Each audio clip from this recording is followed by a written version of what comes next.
ठीक कामरान साहब से बात करेंगे, उसमें अहमद दानियाल बात कर रहे हैं। थोड़ा बहुत प्रेशर था, बट पहले 1-2 गेंदों के बाद यही समझाया था कि तुमने सेव करना ही करना, क्योंकि आप जो एक प्लान सेट करते हो माइंड में, वो एग्जीक्यूट करने में आसानी होती है तब। तो अल्हम्दुलिल्लाह शुक्र अल्लाह का कि जो सोचा था वही बॉलिंग की और वही एग्जीक्यूट हुई है। सुपर ओवर में 5 रन देने के बाद क्या फीलिंग थी कि दूसरी डिलीवरी फुल फोर्स के साथ करनी है, पावर के साथ विकेट चटकानी है? डेफिनेटली जैसे मैंने पहला बॉल किया था और उसके बाद जब दूसरा बॉल मैंने यॉर्कर करने गया था, तो वो चूंकि रिवर्स हो रहा था तो वो डाउन द लेग जाके मुझसे थोड़ा सा गलत बॉल हो गया था। फिर on the very next ball मेरा यही प्लान था कि लेंथ बॉल, क्योंकि रिवर्स हो रहा है और स्किड भी होगा जिस तरह का विकेट है, तो सिर्फ विकेटों के अंदर फिनिश करना है, और जैसे ही रिवर्स होगा अल्हम्दुलिल्लाह मिस होगी और बोल्ड हो जाएगा। तो अल्हम्दुलिल्लाह वैसे ही एग्जैक्टली वो बोल्ड हुआ और अल्हम्दुलिल्लाह 6 स्कोर पे सेव हो गया। क्या ब्रिलियंट स्पेल किया आपने, 2 for 11 पहले 4 ओवर्स में, जब आपको 7 रन रह गए थे, 20 रन पेनल्टीमेट ओवर में आ चुके थे, तो तब आपकी क्या सोच थी कि किस तरह उनको रोकना है? मैंने बिल्कुल मैं अभी बाहर गया था क्यों टेपिंग करवाने के लिए अपने लास्ट ओवर से पहले, और कप्तान के साथ और मेरी कोचों के साथ यही थी। टू बी ऑनेस्ट मैं उनको ये कह रहा था, आप मुझ पर ट्रस्ट करो, मैं आपको सेव करके दूंगा। मेरा यही था मैच के दौरान भी, लास्ट ओवर में भी और पावर प्ले में भी मैंने अपने कप्तान से ये कहा था, जस्ट ट्रस्ट ऑन मी, मैं आपको ये मैच लेके दूंगा। तो अल्हम्दुलिल्लाह अल्लाह ने माशाल्लाह बहुत अच्छी परफॉर्मेंस करवाई है। अहमद दानियाल, बहुत मुबारक हो जाए, आप टीम को ज्वाइन करें और अपनी जीत को सेलिब्रेट करें। Thank you so much, thank you. That is Ahmed Danial, who is very pumped up, was able to defend 7 in the last over and then 7 again in the super over, and said that he believed in his skills and has delivered for his team. That's it from our side. Thank you, Fidai. वो कर रहे थे अहमद दानियाल, और ये जज्बा, ये यकीन, ये हिम्मत, ये हौसला जो उन्होंने दिखाया। उन्होंने कहा कि मैंने कोचेस को कह दिया था मुझ पर ट्रस्ट करें, मैं आपको फाइनल लेकर दूंगा। कामरान अकमल साहब और शाहिद हाशमी साहब हमारे साथ मौजूद हैं। कामरान साहब, कितने जबरदस्त तरीके से अहमद दानियाल साहब ने कहा कि मैं पहले ही कह चुका था, मुझ पर यकीन किया जाए, भरोसा किया जाए, मैं ये मैच जितवा दूंगा। ये यकीन जो आप लोगों के दौर में हुआ करता था प्लेयर्स में, हमारी इंटरनेशनल साइड में भी, उसमें थोड़ा सा फुकदान नजर आ रहा है। इस यकीन के साथ कि मैं कर लूंगा और करके दिखाऊंगा, इसकी मजीद कितनी जरूरत है? देखिए जब तक आप में सेल्फ बिलीफ नहीं आएगा, आप उतनी देर बड़े प्लेटफॉर्म में आप परफॉर्म ही नहीं कर सकते, आपको कॉन्फिडेंस ही नहीं आ सकता। तो अच्छा साइन है कि जैसे दानियाल ने कहा, अभी मैंने जो सुना, जो उसने कहा कि मुझ पर बिलीव करे कोचिज, कप्तान, और उसने वैसे ही डिलीवर करके दिया। और इस पूरे टूर्नामेंट में आप देखेंगे अहमद दानियाल ने बड़ी अच्छी परफॉर्मेंस दी। आप सेमीफाइनल देखे, जैसे इसने कोई 27-28 रन बनाए थे, आप देखे एक अच्छा डिसेंट टोटल बनाया पाकिस्तान टीम ने, उसके बाद भी उसको डिफेंड किया है। तो बड़ा इंपॉर्टेंट रोल था अहमद दानियाल का, बॉलिंग हो बैटिंग हो। फिर उसके साथ आप देखे दूसरे लड़के भी जैसे परफॉर्म किया, जैसे सुफियान की हम बात करें, दोनों सेमीफाइनल फाइनल में जैसे बॉलिंग की है, साथ ही हम तारीफ करनी चाहिए मास सदाकत जैसे खेला इस पूरे टूर्नामेंट में। तो अच्छा साइन है, अच्छे ऐसे बिलीव होगा तो परफॉर्मेंस बड़े इवेंट में होगी, बड़ी टीम के खिलाफ होगी, प्रेशर टाइम पे परफॉर्मेंस होगी। तो इसके लिए वही जरूरत है कि आप क्रिकेट खेलते रहे, आपको जो क्रिकेट मिलती है उसमें अच्छा परफॉर्म करते जाएं, अपनी गेम अवेयरनेस दिखाते रहें, मेंटली स्ट्रांग होंगे जब तक आप क्रिकेट खेलते रहेंगे। तो यही वजह है कि डोमेस्टिक खेलने का ये फायदा जरूर है।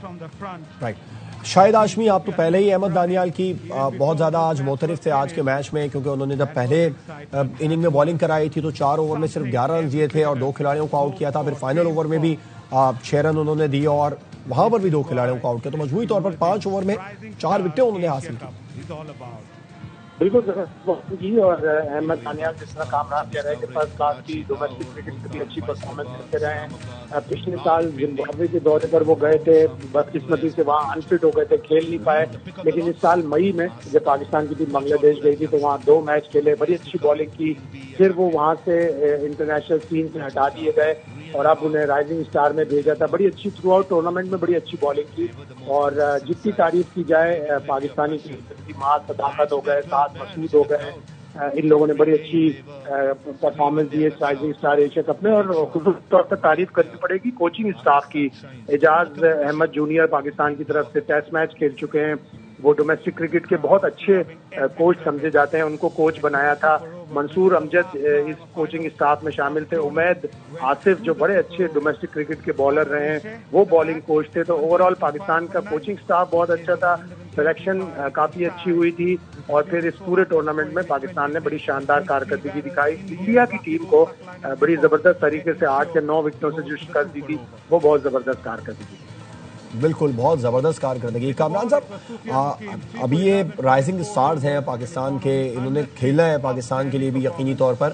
फाइनल में थोड़ा सा लो स्कोरिंग गेम हुआ, 125 रन बनाए, उतनी तवक्को के बरखिलाफ स्कोर था, क्योंकि हमें तवक्को थी 150 प्लस आएगा स्कोर बोर्ड पर।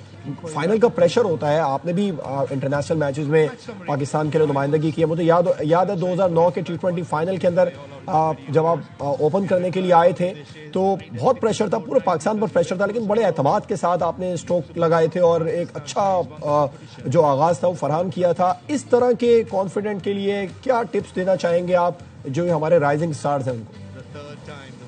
देखिए, सिर्फ यही है कि आप देखेंगे एक बांग्लादेश ने जो गलती की है ना नॉकआउट में, फाइनल में टॉस जीत के जो उन्होंने बॉलिंग की है, वो मेरे ख्याल से उन्होंने एक गलत डिसीजन लिया। हम देखे सेमीफाइनल जीते हैं, हमने पहले बैटिंग, प्रेशर वाले मैच पे हमेशा चेज में प्रेशर होता है, तो जितने कम से कम टोटल हो। फिर जैसे जिस टाइप की हमारी बैटिंग नजर आई आज, जैसे आउट हो रहे थे, वो मुझे समझ नहीं आई कि क्या सोच के खेल रहे थे। ऐसा नहीं होना चाहिए था, और अच्छी बैटिंग होनी चाहिए थी। एटलीस्ट 160-170 रन जरूर होने चाहिए थे। उसके बाद फिर आपने चेंजिंग आज फाइनल वाले मैच पे की है, पूरे टूर्नामेंट में आपने इतनी की नहीं है। ये कॉम्बिनेशन के साथ खेलते जा रहे थे, थोड़ा सा मुझे लगा कि आज नईम के साथ ही जाना चाहिए था, एक फाइनल ही रह गया था।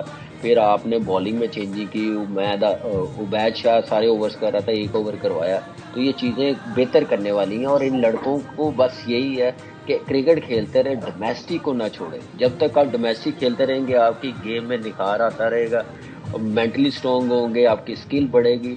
ये बड़ा इंपॉर्टेंट रोल है। सिर्फ T20 की तरफ, लीगों की तरफ ना जाए, 4 डे क्रिकेट खेलते रहेंगे, इससे ज़्यादा अच्छी परफॉर्मेंस आएगी और गेम अवेयरनेस आएगी। तो ये हमारा फ्यूचर है, इन्होंने खेलना आगे, इन्होंने क्रिकेट को संभालना है, तो इनको हम लोग देखते रहें, इनको बिल्कुल एक साइड पे इग्नोर ना कर दें।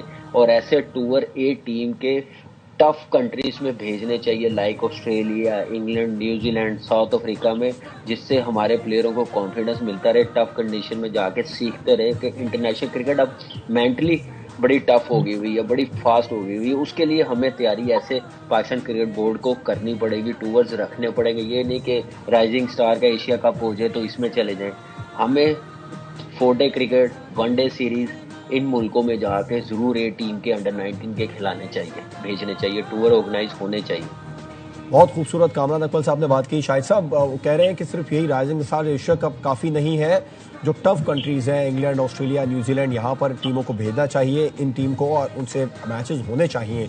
क्या कहेंगे आप? बिल्कुल ऐसा ही है।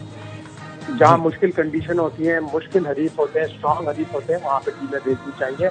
और बहुत सारे प्लेयर, अक्सर ऐसा होता है कि जब हम टीम डार्विन में भेजते हैं, हालांकि वहाँ की इतनी टॉप लेवल की क्रिकेट नहीं होती, लेकिन हम पहली टीम भेजते हैं, फिर 1 आध साल बाद जब भेजते हैं तो बहुत सारे खिलाड़ी मुख्तलिफ भेजते हैं। हमें उन्हीं खिलाड़ियों को ज़्यादा ग्रूम करने की ज़रूरत है जो पहले टूर पर जाते हैं, ताकि वो मजीद सीखें। हम ऑस्ट्रेलिया में कभी सीरीज़ नहीं जीते, हम जनूबी अफ्रीका में कभी कोई टेस्ट सीरीज़ नहीं जीते, तो इन मुश्किल मुल्कों में हमें अपने यंगस्टर्स को भेजकर अपने आप को ग्रूम करना है, ताकि हम जब भी बड़ी क्रिकेट, इंटरनेशनल क्रिकेट खेलने वहाँ जाएँ तो हमारे लड़कों को वहाँ की खेलने की, वहाँ की कंडीशंस की आगाही हो, मालूमात हो उनको उनकी कंडीशंस की, और वहाँ जाके वो अच्छा परफॉर्म कर सकें। और जिस तरह आप छोटे टोटल की बात कर रहे थे, 136 रन का टारगेट था। जब भी टीमें छोटा टोटल बनाती है पाकिस्तान की, तो यकीनन शोल्डर्स ड्रॉप हो जाते हैं कि नहीं ये तो बहुत छोटा टोटल है। लेकिन आज पाकिस्तान की टीम ने फाइट की, अच्छा आगाज हो गया था बांग्लादेश का, वो अच्छे खासे चल रहे थे। 42 रन पर उनके 3 खिलाड़ी आउट हुए थे, वहां से 11 रन पर पाकिस्तान ने 4 विकेटें ली और मैच तकरीबन अपने काबू में कर लिया था। लेकिन फिर 96 रन पर 9 विकेटें थी, वहां से पाकिस्तान ने 125 रन करवा दिए, जो कमजोर कप्तानी की निशानदेही करते हैं कि आपने अपने स्पिनर्स को 2-2 ओवर करा के उनसे पूरे ओवर नहीं करवाए। तो छोटा टारगेट जब भी हो तो आपको विकेटें लेनी पड़ती हैं। आप 90 रन, 100 रन का भी दिफा कर सकते हैं, बशर्ते कि आप विकेटें लें। तो ये सारे लेसन्स हैं जो इन यंगस्टर्स को पता चले होंगे। इरफान खान नियाजी बहुत अच्छा क्रिकेटर है, उसको पता चले होंगे, और आगे जाकर अब इन गलतियों पर हमेशा पाकिस्तान के खिलाड़ी अबूर हासिल करेंगे और सीखेंगे कि आइंदा हमें इस तरह की गलतियां नहीं करें।